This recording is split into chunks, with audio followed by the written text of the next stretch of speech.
Alors bonjour à chacun et chacune, merci bien d'être venus pour ce message. Donc le thème qu'on a devant nous, c'est cette question de l'unité de l'Église réalisable aujourd'hui. On sait que c'est un thème qui occupe bien nos pensées. Si on est croyant, si on connaît le Seigneur Jésus comme notre Sauveur et Seigneur, eh bien c'est quelque chose qui doit nous toucher parce qu'on voit qu'on est divisé, qu'il y a beaucoup de dénominations, beaucoup d'églises différentes. Et il y a ce désir dans le cœur de chacun qui est croyant et qui sait qu'on fait partie ainsi de la famille de Dieu, ce désir de retrouver cette unité, de vivre cette unité. Et on lit dans le livre des Actes un petit peu comment c'était au début. Et on voit que les croyants, ils étaient tous un cœur et une âme, ils étaient vraiment unis ensemble, ils partageaient tous leurs problèmes, même leurs biens. Et on voit ça et on se dit, bien sûr, c'est le début des Actes, c'est le début de l'Église, c'est quand il y avait encore la puissance de l'Esprit Saint, et puis après on réfléchit, et puis on se dit, pour finir, oui, mais l'Esprit Saint, il ne change pas, c'est Dieu, donc il devrait avoir autant de puissance qu'à l'époque, donc il y a un problème de notre côté, et pas du côté de Dieu, certainement. Puis après, il y a ces désirs de réunifier donc les églises et de trouver une solution. Et il y a beaucoup de réflexions qui se font. Comment est-ce qu'on pourrait retrouver en fait cette unité? Et il y a même des organisations qui s'en chargent pour aider les églises à retrouver cette unité. Et il n'y a pas longtemps encore, il y avait une visite ici à Genève, n'est-ce pas, qui était un peu lié aussi à ce thème. Et donc on va cet après-midi simplement regarder dans la parole de Dieu et considérer ce que la parole de Dieu en fait nous dit, ce que Dieu nous dit à travers sa parole, quel est le chemin, comment est-ce qu'on peut vivre peut-être encore l'unité, encore aujourd'hui, d'une manière que ça lui plaise à lui. Parce que pour finir, c'est pas ce qui nous plaît à nous, ou ce que nous on désire, ou qu'on pourrait inventer qui compte, mais pour finir, c'est quand même uniquement ce que Dieu veut. Et nous allons donc lire d'abord les paroles du Seigneur Jésus en Jean 17, où il s'adresse comme fils, comme homme sur cette terre à son Père céleste et il prie cette prière si merveilleuse.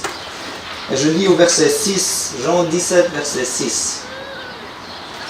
Et là nous voyons qu'il est dit, le Seigneur Jésus qui parle, « J'ai manifesté ton nom aux hommes que tu m'as donné du monde. Ils étaient à toi, et tu me les as donnés, et ils ont gardé ta parole. » Alors on voit déjà un premier point très important, c'est que ces hommes qui ont été donnés au Seigneur Jésus, qui finalement allaient former l'Église n'était pas encore formée à ce moment-là, on trouve en acte 2, quand l'Esprit Saint est venu du ciel pour former d'entre les Juifs et d'entre les nations ce nouveau corps, le corps de Christ, qui est l'Église. C'est là que ça a commencé. Mais ici, on voit déjà une prélude, on peut dire, et on peut déjà comprendre qu'en fait, l'Église, c'est un don d'amour du Père céleste au Fils. Et si tu connais le Seigneur Jésus comme Sauveur et Seigneur, tu fais partie de ce cadeau. Et c'est merveilleux de penser cela, ça réchauffe nos cœurs de se penser que Dieu le Père, il avait dans son cœur de donner cette Église à son Fils et que chacun des croyants qui font partie de cette famille de Dieu, qui font partie de cette Église parce qu'ils ont été scellés par le Saint-Esprit, eh bien, qu'on fait partie de ce cadeau que Dieu le Père donne à son Fils, Jésus. Quelle chose merveilleuse. Ça, c'est le premier point.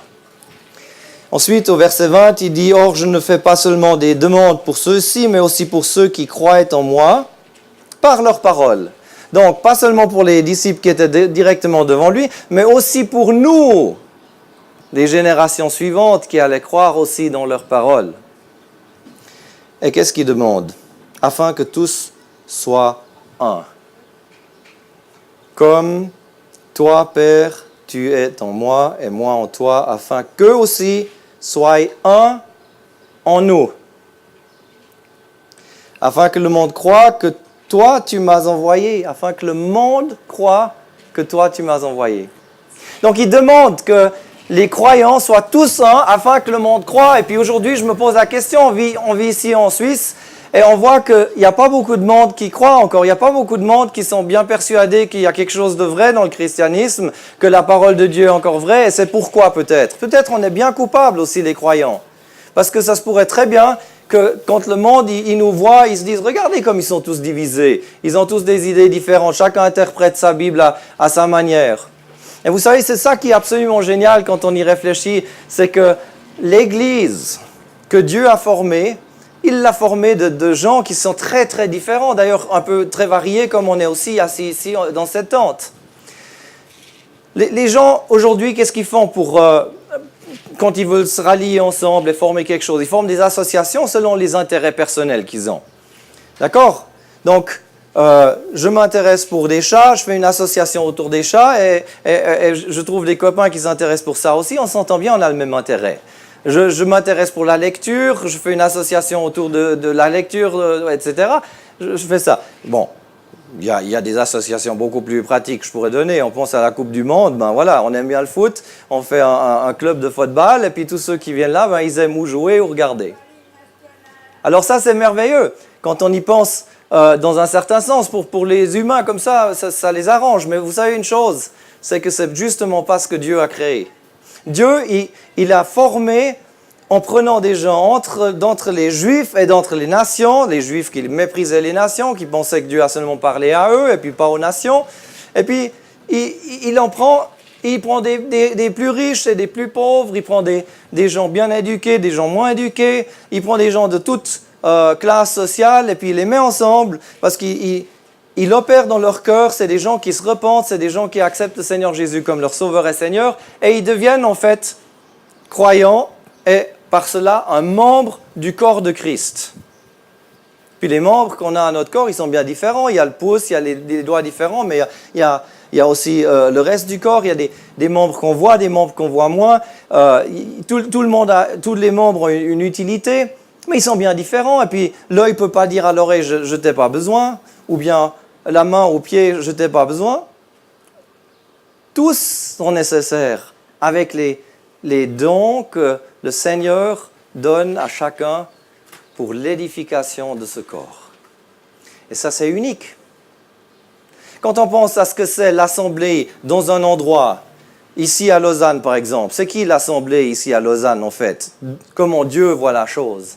Eh bien, c'est tous les croyants où qu'ils se trouvent, chacun qui a reçu le Seigneur Jésus comme Sauveur et Seigneur, fait partie de cette assemblée ici à Lausanne.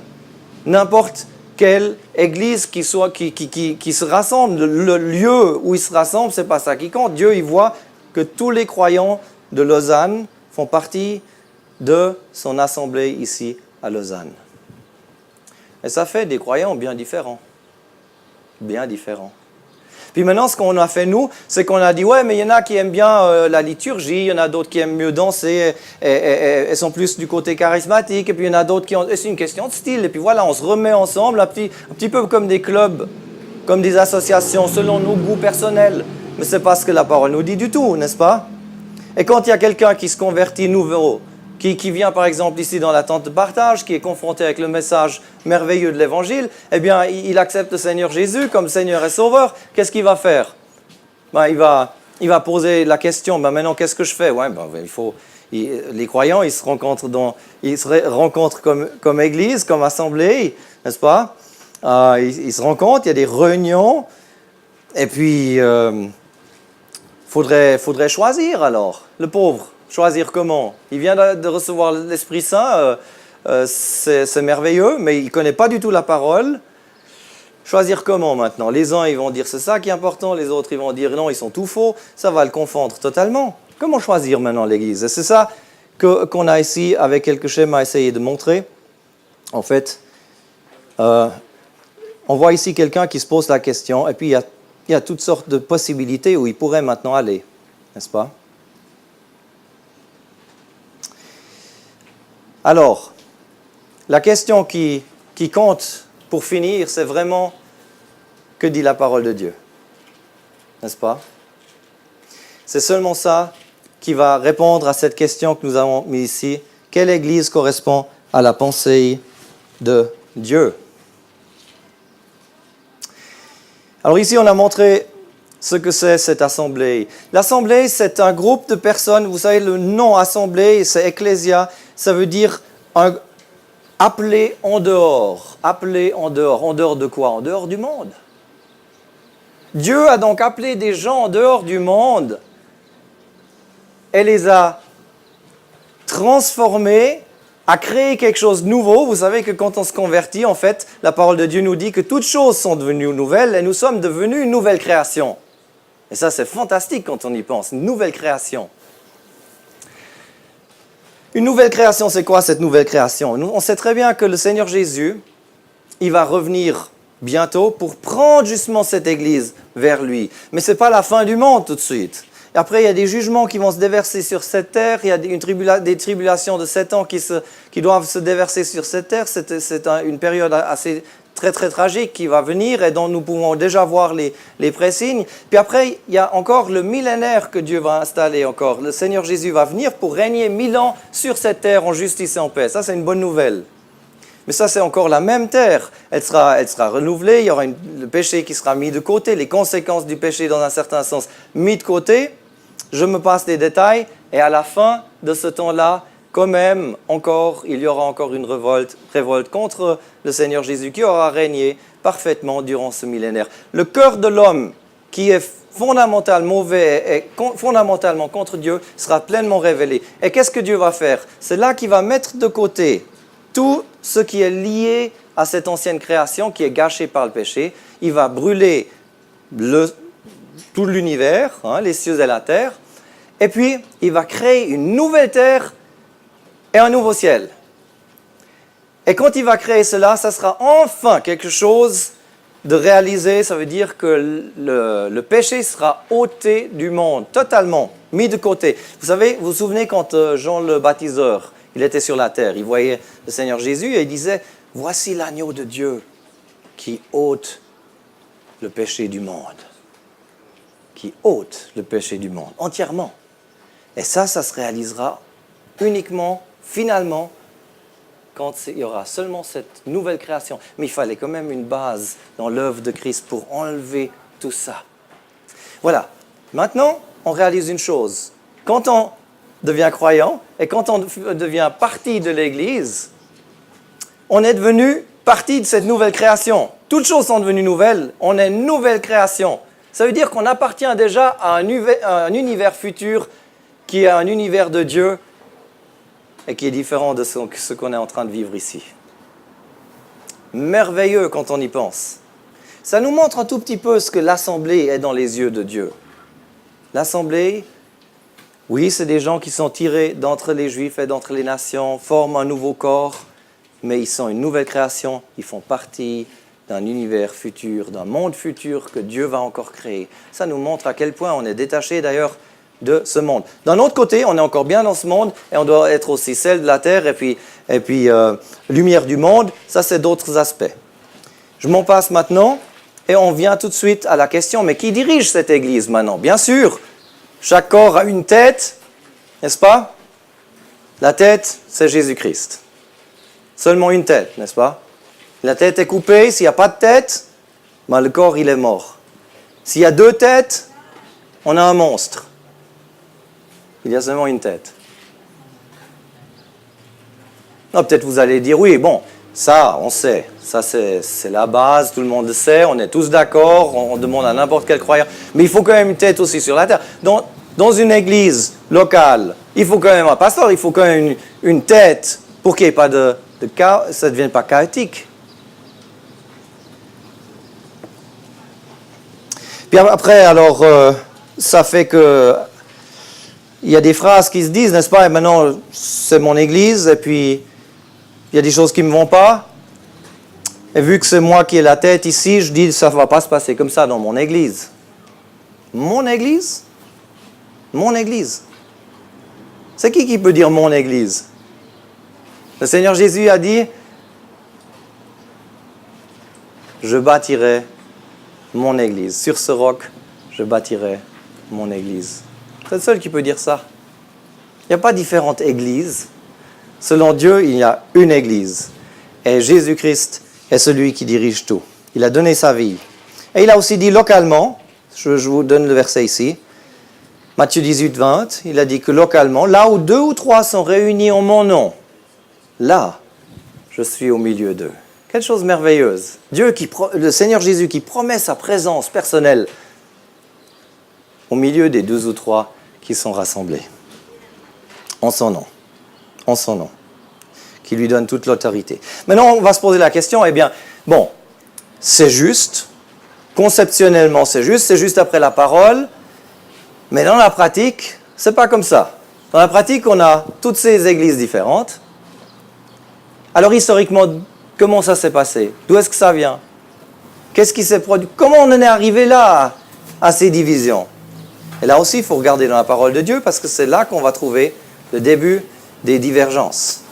Vous vous souvenez encore, en 1 Corinthiens 3, il y en avait qui commençaient à dire, c'est écrit aux Corinthiens, et il disait,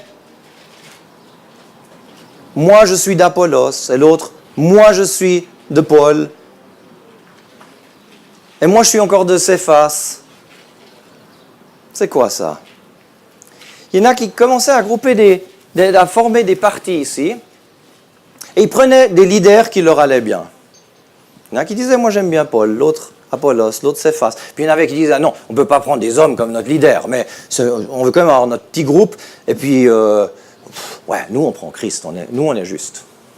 Attention, on ne peut pas prendre le Seigneur Jésus, le faire la tête d'un groupe restreint qu'on va faire comme si c'était notre Église. Bon, là, ce n'était pas encore totalement la division, c'était juste les débuts de cela, mais ça ne va pas durer longtemps que tout d'un coup, effectivement, la division se produit. Parce qu'on se groupe autour d'un leader, on voit des vérités de la parole qui nous sont plus importantes que d'autres, et puis ainsi, on forme gentiment le groupe. Puis après, ce qu'on fait, c'est qu'on dit, en fait, lui, il fait partie, elle ne fait pas partie, ou bien elle fait aussi partie, mais pas lui, de notre groupe. Puis ça devient, on a des listes de membres, en fait, qui s'introduisent. N'est-ce pas? On va dire, pour savoir qui fait partie maintenant et qui pas, on aura une liste de membres. Et quand on a une liste de membres, on a cloisonné quelque chose, on a créé maintenant quelque chose qui est différent, en fait, de ce qui était avant. Avant, c'était tous les frères et sœurs en Christ, ils faisaient partie de l'Église. Puis maintenant, on a notre Église, et là, c'est seulement ceux qui vont signer peut-être, ou disons, sous-signer, être d'accord avec une certaine liste de croyances ou de vérités qui nous sont importantes. C'est comme ça que ça se produit. Et ça, c'était quelque chose qui était bien triste, mais à travers l'histoire, vous pouvez voir que ça s'est fait selon différentes doctrines, ordonnances, personnes douées aussi, vous voyez. C'est pas toujours mal. Vous avez quelqu'un comme Luther qui amène quelque chose de très important. Et puis maintenant, il est très doué, il a traduit la Bible, il a fait beaucoup de bien. Et les gens, ils sont d'accord aussi dans leur foi avec ce que Luther enseigne de la parole. Puis ils se réunissent ensemble, c'est très naturel dans le sens, ils sont aussi séparés d'un système qui n'était pas conforme à la parole de Dieu. Ils ont retrouvé qu'on est sauvé par la foi uniquement et non pas par les œuvres. Et ça leur était très important. C'est bien. Mais est-ce que c'est juste après de dire, nous c'est l'église de Luther, ou on est des luthériens, de se nommer d'après les hommes? Nous on est wesleyens, d'après John Wesley, on est ménonites, on suit Menno Siemens, Simmons, etc. Ça, c'est ce qui se passe. On admire des leaders, on admire des gens que le Seigneur a utilisés, en fait, comme conducteurs, mais on en fait quelque chose qui va au-delà et qui, en fait, amène une division dans l'Église. Alors, il n'y a pas seulement ce problème, il y en a encore d'autres. Et ça, c'est pas tout à fait chronologique, mais je vous amène encore un aspect après l'autre. Non seulement on a formé des organisations avec une structure cléricale, un cléricalisme qui est un problème et qu'on ne trouve pas de cette manière dans la parole de Dieu. Mais on a aussi introduit encore autre chose. Ça veut dire ici, on en a, si vous voyez ceux qui sont en blanc, eh bien c'est des croyants. Simples croyants chrétiens qui sont réellement nés de nouveau, qui ont l'Esprit Saint en eux. Des simples croyants chrétiens. Ensuite, vous avez des qui sont en gris foncé au bord. Et ceux-là, les gris foncés, c'est des gens en fait qui sont des chrétiens de nom, mais ils n'ont pas vraiment la vie. OK? Je vous donne un exemple déjà dans les Actes. Vous avez Simon le magicien. OK? Alors ce qu'il faisait, lui, il était magicien, il aimait bien faire ses trucs, et puis il était vraiment satanique pour finir.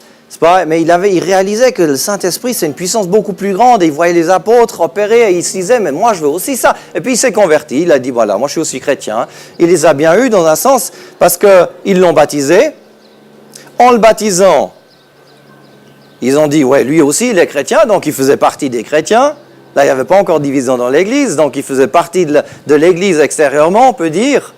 Mais il faisait partie, pour être correct, il faisait partie du royaume de Dieu, il faisait partie du témoignage externe, de la chrétienté, on dirait, n'est-ce pas, pour le dire simplement. Mais attention, il n'était pas vraiment né de nouveau dans son cœur. Il était un chrétien de nom. Et alors les gens, ils disaient, il fait partie d'eux, mais la prochaine chose, c'est qu'ils voulaient acheter le don du Saint-Esprit, le Saint-Esprit avec de l'argent. Et puis ça montrait clairement que, et puis Pierre a dû le reprendre vertement, beaucoup le mettre en garde par rapport à cela, ce qu'il était en train de faire, de vouloir acheter l'Esprit Saint avec de l'argent, ça n'allait pas. Donc ça montrait qu'il n'avait pas reçu l'Esprit Saint, qu'il n'était pas vraiment croyant, mais extérieurement, il faisait maintenant partie de cela. C'est pour ça qu'on ne les a pas mis à l'intérieur, où il y a la réalité, si vous voyez bien ici, n'est-ce pas? Mais on les a mis à l'extérieur, comme quelque chose qui est en annexe à l'Assemblée de Dieu.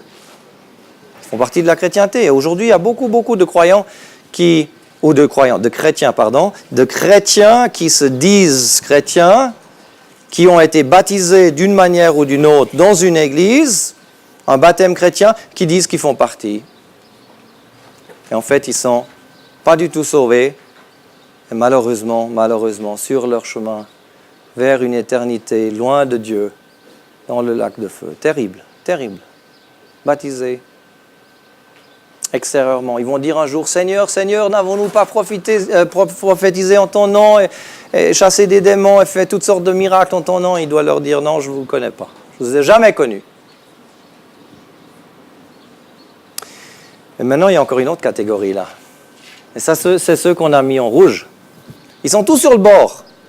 C'est un petit peu à l'intérieur, mais on aurait pu les mettre exactement sur le bord. C'est quoi, eux? C'est un croyant qui vit dans le péché. C'est quoi ça? Ça existe, un croyant qui vit dans le péché?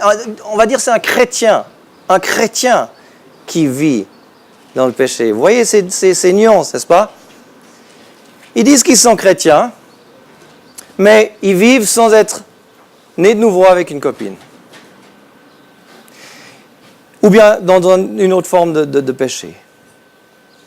Ils sont dans cette forme de péché, le sachant. Ils maintiennent qu'ils sont chrétiens, peut-être même ils maintiennent qu'ils sont croyants. Et la parole de Dieu, qu'est-ce qu'elle nous dit? Vous savez, en 1 Corinthiens 5, il y avait cet homme, n'est-ce pas, qui avait pris la femme de son père, quelque chose qui, même parmi les nations, ne se faisait pas, n'était pas connu, et quelque chose qui était totalement pervers. Et puis, dans cette assemblée à Corinthe, il y avait ce problème. Et l'apôtre Paul leur dit, écoutez, vous devez vous charger de ce problème, vous devez le solutionner. Vous ne pouvez pas aller prendre la scène à la table du Seigneur, prendre la Sainte Seine, comme on dit, n'est-ce pas, avec un homme qui vit de cette manière. Il leur dit, ça ne va pas. Vous savez comment la parole de Dieu parle? Elle ne dit pas, ouais, vous avez ce frère, c'est un problème, faut lui parler, etc. Elle ne dit pas ça. Elle dit, la parole de Dieu, elle dit, un homme qui est appelé frère. La parole de Dieu, elle met un point d'interrogation direct quand quelqu'un il vit dans le péché consciemment de cette manière. La parole de Dieu nous dit, que s'il est vraiment un frère, on ne sait pas. Un homme qui est appelé frère. Jusqu'à maintenant, ça avait l'air, oui, il prend la scène le dimanche, mais sa vie témoigne de quelque chose tout autre. En fait, dans la pratique, il s'est un peu placé sur le chemin large. Il vit de nouveau comme autrefois, quand il était encore dans les ténèbres. Et alors, qu'est-ce qui se passe? Ben ça, c'est très sérieux. Ces gens-là, il y a deux possibilités. Oui, il n'y a rien qui se passe du tout, ils vivent comme ça continue, on ne comprend rien pourquoi Dieu n'intervient pas, mais voilà, la parole de Dieu nous dit en Hébreux 12 que si il n'y a pas la discipline de Dieu dans une vie de quelqu'un qui vit dans le péché, s'il n'y a pas la discipline paternelle donc de Dieu qui vient, ben ça veut dire qu'il est un bâtard, ça veut dire qu'il n'est pas vraiment croyant du tout.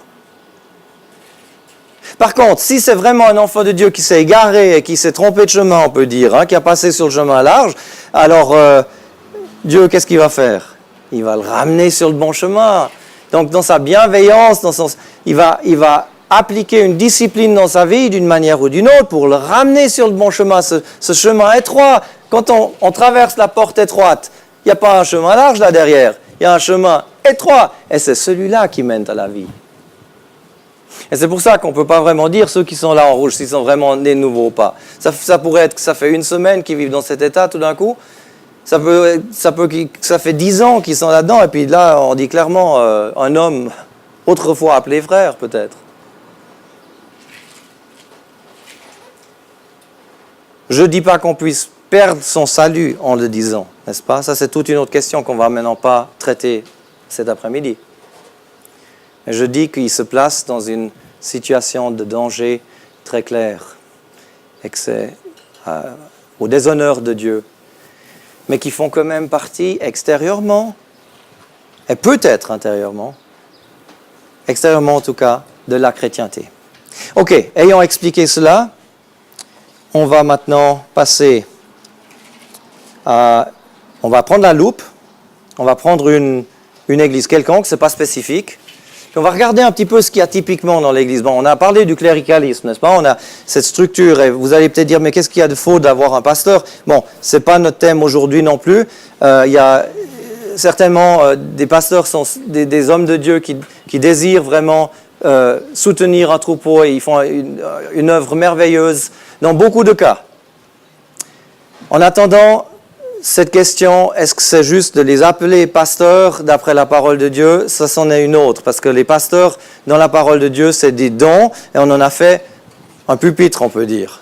Donc, l'office est là, le pasteur est là derrière, et puis si le pasteur meurt, il faut remplacer le pasteur. Mais en fait, dans la parole de Dieu, le pasteur, c'est quelqu'un qui est là c'est un don de la part du Seigneur Jésus, comme le docteur, comme l'évangéliste, et qui est là pour, en fait, l'édification du corps. Et le corps, c'est pas seulement, on a vu ça avant, le corps, c'est pas seulement localement un groupement de chrétiens, mais le corps, c'est mondialement tous les croyants où qu'ils se trouvent. Mais ça c'est un petit détail. Ce qui est plus important avec ce symbole, c'est qu'il n'y a pas d'hierarchie, de cléricalisme. Nous sommes tous des frères et sœurs en Christ. Le Seigneur Jésus a dit à ses disciples, vous tous, vous êtes des frères, et un est votre maître. Et ça, c'est le Seigneur Jésus. Seulement un. Mais il y a d'autres choses aussi. Vous voyez là, il y avait les listes de membres qu'on a mentionnées. Il y a aussi les affirmations de la foi. Donc, là, c'est les points importants que certains ont introduits pour dire ça, c'est ce que nous sommes, notre Église, etc. Il y a la question de la dîme. On ne va pas entrer là-dedans maintenant. Quelque chose qu'on ne trouve pas expressivement de cette manière dans le Nouveau Testament. Au contraire, tout appartient au Seigneur et nous sommes administrateurs. Il y a la liturgie, les reliques, etc. Je m'en passe. Je crois qu'on a tous compris que l'Église, ce n'est pas un bâtiment, mais c'est les personnes qui sont des pierres vivantes, n'est-ce pas? Qui sont ensemble, qui forment le temple de Dieu. Alors, maintenant, on va se poser cette question solennelle. Qu'est-ce que Dieu pense par rapport à cette confusion? Qu'est-ce que Dieu pense par rapport à ça? Parce que nous, on en fait tous partie d'une manière ou d'une autre. Qu'est-ce que Dieu y pense? On peut dire, ouais, bon, ben ça, c'est vrai que c'est une question qu'on doit se poser, mais c'est pas vraiment ma faute parce que moi, je suis né là-dedans. C'est pas moi qui ai fait l'Église, c'est pas moi qui ai fait la division.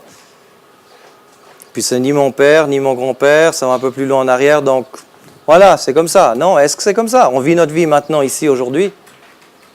On vit qu'une fois. Et est-ce qu'on est vraiment exercé dans nos cœurs? Ça veut dire, est-ce qu'on a vraiment ces questions à se dire, ben voilà, est-ce que ça plaît à Dieu, l'état dans lequel on est? Partout où il y a des petites croix et des moins, etc., c'est où il y a une forme d'iniquité ou de mal. Quelque chose qui n'est pas selon la parole de Dieu. Qu'on ne trouve pas, qu'on a inventé, qu'on a ajouté. OK? Maintenant, on résume. Au début de l'Église, tous étaient un. Ça, c'était appelé la maison de Dieu. C'est aussi appelé le corps de Christ, c'est aussi l'épouse de Christ, et il y a encore d'autres images dans la Bible. Mais maintenant, on est focusé sur l'aspect de la maison. Cette maison, elle n'avait pas de compartiments différents, il n'y avait pas de chambres différentes. Dans les unes, on dansait, dans les autres, on avait une liturgie stricte, etc. Pas du tout. C'était la maison de Dieu. Tous étaient un. La mesure, c'était la parole de Dieu. Aujourd'hui, on a quelque chose qui est appelé la grande maison. Vous avez déjà vu cette expression, 2 Timothée. En 2 Timothée, il y a un verset qui nous parle de la grande maison. Et cette grande maison, ça, on va l'étudier dans un petit moment, juste un petit coup, on va voir exactement ce que la grande maison signifie dans la parole de Dieu. Mais c'est quelque chose de bien différent. Vous voyez en tout cas déjà schématiquement ce que c'est cette grande maison. Le résumé est là déjà. Mais on va voir le verset. Alors maintenant on se pose la question, alors que faire face à une telle confusion? N'est-ce pas?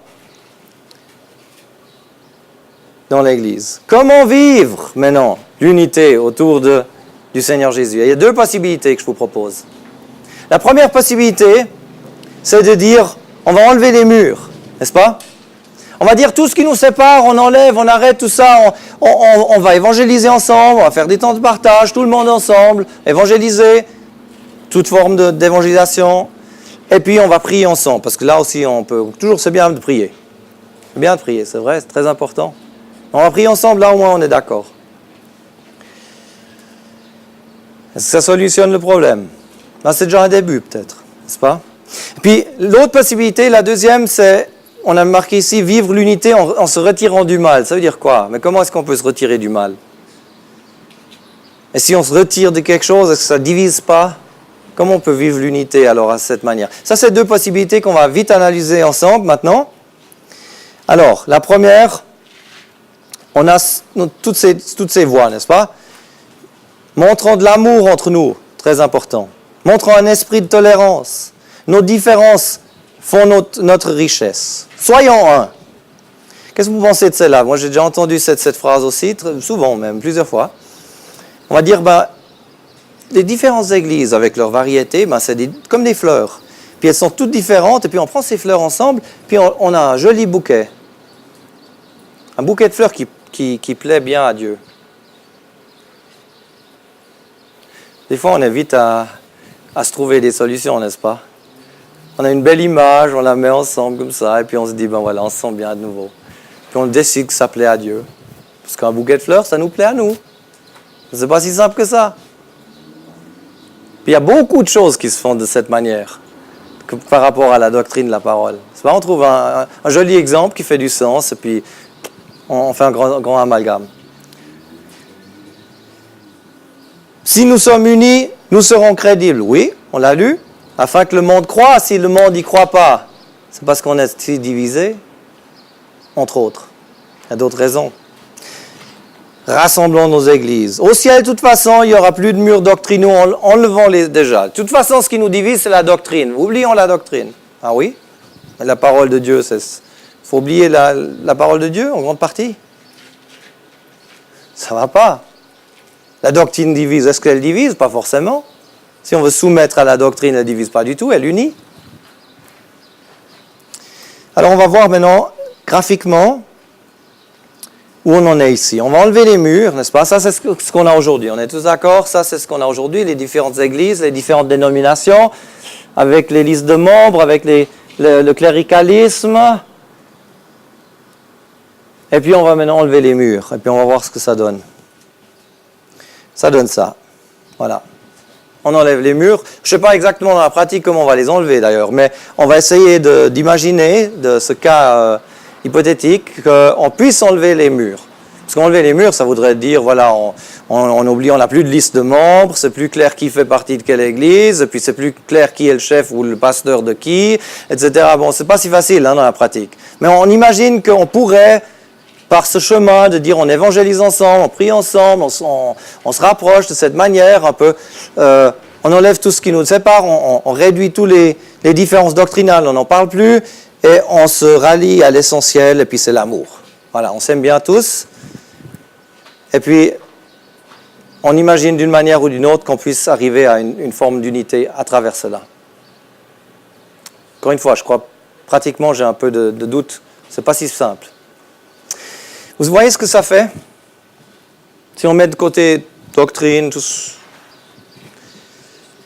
ça fait quoi? Ça fait que, extérieurement, on pourrait dire on est tous un de nouveau. Théoriquement. Mais il y a un grand problème, il y a un mur qui s'est installé ici. Un mur, je ne sais pas si chacun l'a vu. C'est ce cercle autour du Seigneur Jésus. Parce que le Seigneur Jésus, il est saint, et puis il ne peut pas avoir communion comme ça, avec toute cette iniquité qui existe malheureusement aussi dans les églises. Vous voyez, c'est comme un grand problème s'il y en a qui vivent dans le péché, ou bien il y en a d'autres qui ne sont même pas vraiment du tout croyants. Mais ils vont à l'église parce qu'ils sont toujours allés à l'église, et leurs parents déjà, et leurs grands-pères aussi. Et ils y vont parce que ça leur donne, ça satisfait un peu le sentiment religieux. Et puis ils vont. Puis bon, quand c'est le moment de la Sainte Seine, voilà, ils prennent aussi part. Mais c'est très grave ça. Parce que ça c'est quelque chose qui est saint et qui est réservé aux vrais croyants. Puis il y a une communion avec tout ce qui ne plaît pas à Dieu, et puis on fait comme si c'est pas si grave. Voyez, Jésus-Christ ne peut pas avoir communion avec ces choses. Alors qu'est-ce qu'on doit déduire quand on compare ça avec le début? Regardez. Ça, c'est cette union externe, cet amalgame qui s'est formé à travers ce chemin. On compare ça avec ce qui était dès le début, et on réalise très bien, ce n'est pas du tout cette même chose. C'est quelque chose de différent. C'est quelque chose qui n'est pas selon la parole de Dieu. Donc, il ne s'agit pas d'une unité qui est selon Dieu autour du Seigneur Jésus. Je lis le verset qu'on a écrit ici en 2 Corinthiens 6. « Quelle participation y a-t-il entre la justice et l'iniquité? Ou quelle part a le croyant avec l'incrédule ?» Ça, c'est Dieu qui dit. On ne peut pas se mélanger tout cela comme ça. On va regarder maintenant la deuxième possibilité qu'on avait dit. Et là, je vous avais parlé de cette deuxième épître à Timothée de Paul, qui est une épître qui parle de ces derniers temps. Dans sa première épître, il parle de la maison de Dieu. Ça, c'était dans sa pureté, dans tout ce que c'était. Mais maintenant, dans la deuxième épître, il parle tout d'un coup dans une grande maison. Il dit, dans une grande maison, il n'y a pas seulement des vases d'or et d'argent, mais aussi des vases de bois et de terre. Et les uns à honneur et les autres à déshonneur. Alors, suivez-moi bien maintenant, parce que là, les prochaines 5 à 10 minutes, il faudra encore une fois bien se concentrer pour bien capter maintenant ce qui se passe ici, ce que Dieu nous dit en fait en 2 Timothée 2. C'est la dernière épître de l'apôtre qui nous parle encore une fois de ces derniers temps. Qu'est-ce qu'il faut faire dans un temps de confusion? Alors, dans une grande maison, il y a des vases. Des vases, ça nous parle de quoi? Des vases, c'est des personnes dans la parole de Dieu, n'est-ce pas? Des personnes. Et il y en a d'or et d'argent. Ça, c'est des matériaux qu'on connaît déjà. L'or nous parle de la justice divine. L'argent nous parle de la rédemption. On voit ça dans Exode 30, par exemple. Et puis, on voit qu'on a ici des métaux qui vont résister au feu. On applique du feu et puis ça les purifie en plus encore. Et c'est ce que Dieu, en fait, il fait avec nous, les croyants. Il nous purifie. Donc, on voit des croyants dans ces vases d'or et d'argent. Puis après, il y en a aussi d'autres, des vases de bois et de terre. On y applique le feu, ça disparaît, n'est-ce pas? C'est consumé par le feu. Ça ne va pas tenir le scrutin du jugement de Dieu. Et ça nous parle des incrédules. Donc on voit que dans une grande maison, on a en fait des croyants et des incrédules. Puis c'est ce qu'on avait sur notre image, n'est-ce pas? On avait des croyants et des incrédules, mais qui se nomment chrétiens.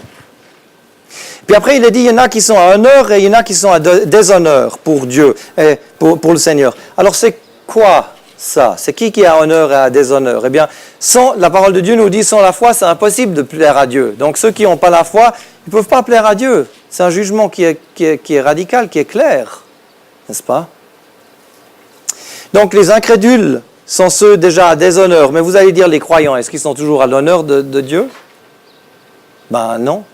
On a vu qu'on peut être croyant et puis quand même pas marcher à l'honneur de Dieu dans la pratique. On peut être un vase qui est là, mais qui est souillé, n'est-ce pas, qui est pas propre. Donc c'est une question d'usage, comment ce vase est utilisé.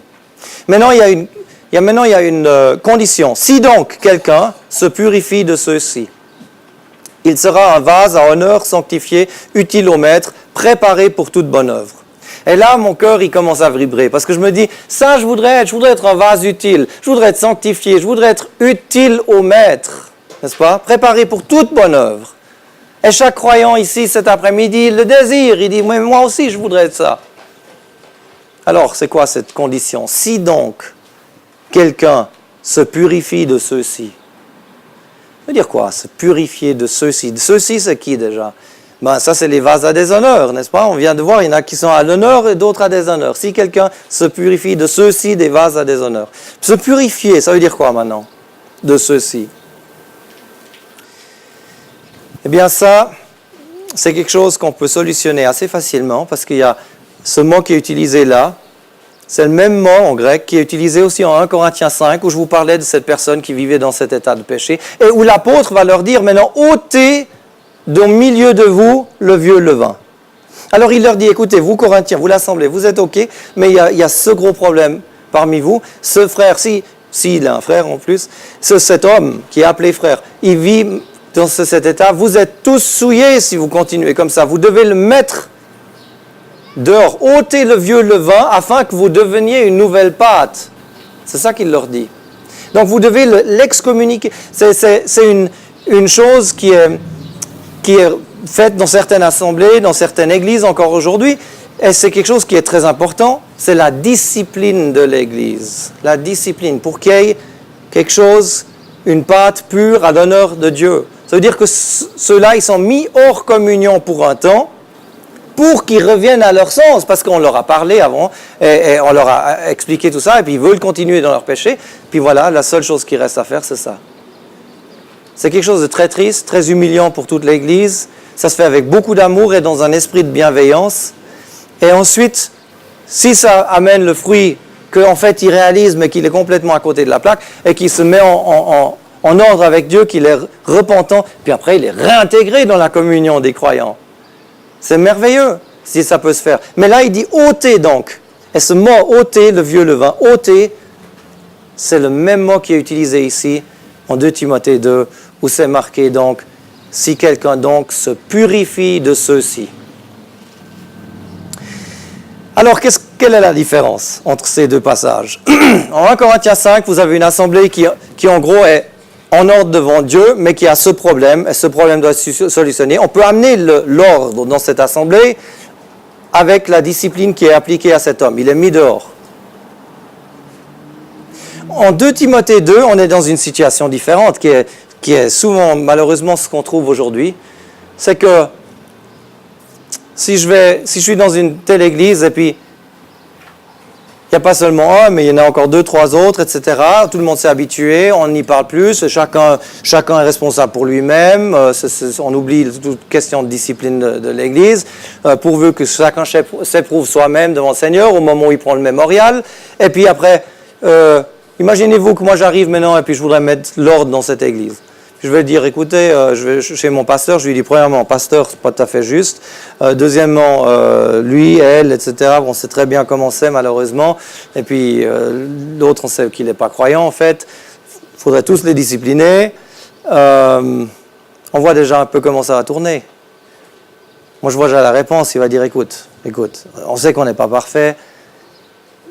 Si ça ne te va pas bien parmi nous, il y a aussi d'autres églises qui te conviennent peut-être un peu mieux.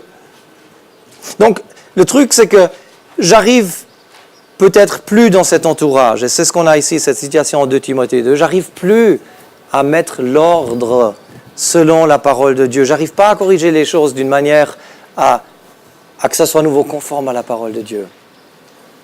Et si c'est le cas, alors là, c'est dit, si donc quelqu'un se purifie de ceux-ci, il se peut que dans ce cas-là, moi, je dois maintenant me purifier de tout cela parce que j'ai pas le choix, j'ai essayé. Puis maintenant, moi, je dois quand même sortir moi-même. C'est pas moi qui me fais discipliner, mettre hors de l'Église, mais c'est moi qui me sépare maintenant de cette Église. Alors, voilà ce qui nous est expliqué ici. Et puis là, il est dit qu'il sera un vase à honneur, sanctifié, utile, préparé pour toute bonne œuvre. Alors, on va regarder, on va analyser cette chose-là. Okay? On repart de notre principe que ça, c'est la situation aujourd'hui, n'est-ce pas? On a vu ça. Et puis maintenant, il y a ces croyants. Et là aussi, c'est un cas hypothétique. Tous ceux qui sont les croyants au milieu, n'est-ce pas? Tous ceux qui sont là en blanc, eh bien, ils vont réaliser que ce n'est pas juste d'avoir ces organisations différentes et aussi cette iniquité qui se passe à l'intérieur. Puis ils vont dire, ben moi je dois sortir, je dois quitter cela. On va imaginer qu'ils le font tous en même temps, parce que c'est un cas hypothétique pour bien comprendre qu'est-ce qui est juste maintenant selon la parole de Dieu, n'est-ce pas? Après, on va parler de la pratique en terminant, mais j'en ai encore pour 5 minutes environ. Alors, voyez ce qui se passe? On dit qu'ils sortent tous en même temps. Dans la pratique, ça ne se passe pas comme ça. Mais on analyse la question, qu'est-ce qui est biblique pour vivre l'unité? Ils sortent tous vers le Seigneur Jésus. OK? Ils entendent 2 Timothée 2, 19, où c'est marqué qu'ils se retirent de l'iniquité quiconque prononce le nom du Seigneur. Et ensuite, au verset 22, poursuit la justice, la foi, l'amour, la paix avec ceux qui invoquent le Seigneur d'un cœur pur. Donc maintenant, on va comparer ça avec le début. Vous voyez ce qui se passe? On va mettre un petit peu en arrière-plan les organisations qui restent, bien sûr. Et on va voir ceux qui sont sortis, d'après 2 Timothée 2, qui ont appliqué la parole de Dieu dans leur vie, qui désirent être fidèles au Seigneur. Qu'est-ce qu'ils trouvent? Ils trouvent qu'en principe, c'est exactement la même chose qu'ils sont en train de vivre. Ils sont un autour du Seigneur Jésus.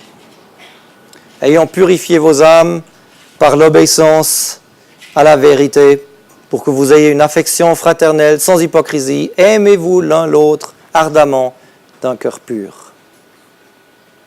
Voilà ce que le Seigneur demande, voilà ce qu'il nous dit. Et puis on voit clairement que c'est encore possible aujourd'hui de vivre l'unité autour du Seigneur Jésus, très pratiquement.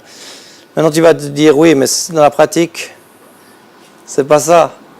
Parce que pas tout le monde sort en même temps. D'ailleurs, presque personne n'a fait ces réflexions. Donc moi je suis dans mon église maintenant, et puis comment je vais faire? La pratique, c'est pas tout à fait ça, n'est-ce pas? Alors, soyez assurés que le Seigneur, s'il nous demande quelque chose, il ne va jamais nous laisser seuls. S'il nous dit d'un côté qu'on doit être séparés de l'iniquité, et si d'après 2 Timothée 2, on doit sortir, donc se purifier de cette iniquité, d'un autre côté, on est amené aussi à poursuivre la justice, la foi, l'amour, la paix avec ceux qui invoquent le Seigneur d'un cœur pur. La parole de Dieu entend et nous dit en fait qu'il y en aura toujours qu'on va rencontrer sur ce chemin béni.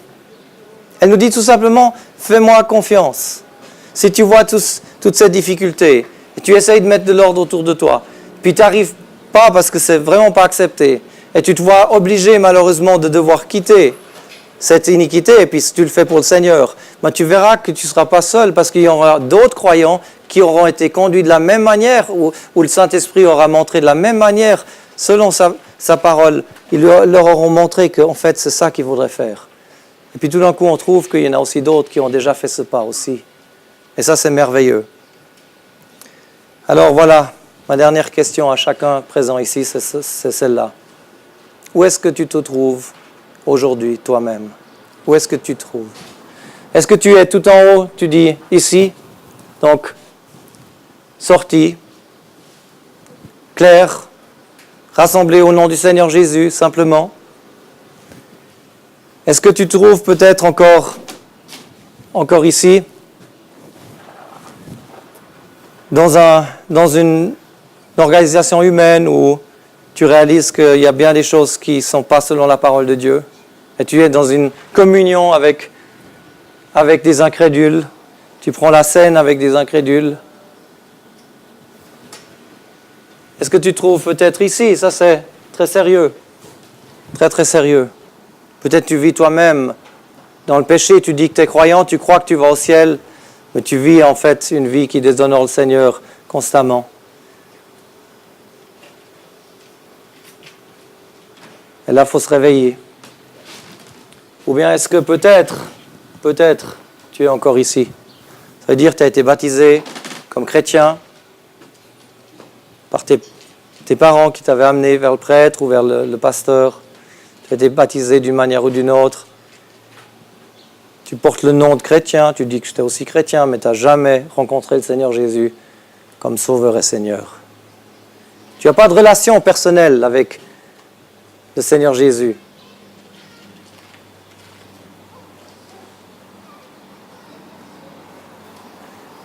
Où suis-je face à cette question? Voilà, on ne va pas aller plus loin. On a une brochure qui a encore un annexe qui développe un tout petit peu les pas qu'on peut entreprendre si on réalise qu'il y a quelque chose à faire. Parce que le message ici, ce n'est pas de tout de suite sortir de toute église. Ce n'est pas ça le message. Le message, c'est qu'il y a un chemin selon la parole, comment on peut vivre l'unité encore aujourd'hui. Il y a ceux qui invoquent le Seigneur d'un cœur pur, et le Seigneur, il voudrait regrouper ceux-là, en fait, tous les vrais croyants,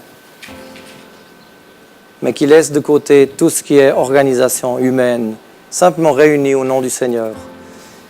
Ceux qui s'intéressent d'étudier davantage peuvent avoir une de ces brochures. On n'en a pas beaucoup encore qui nous reste en ce moment. L'Église avec qui se rassembler.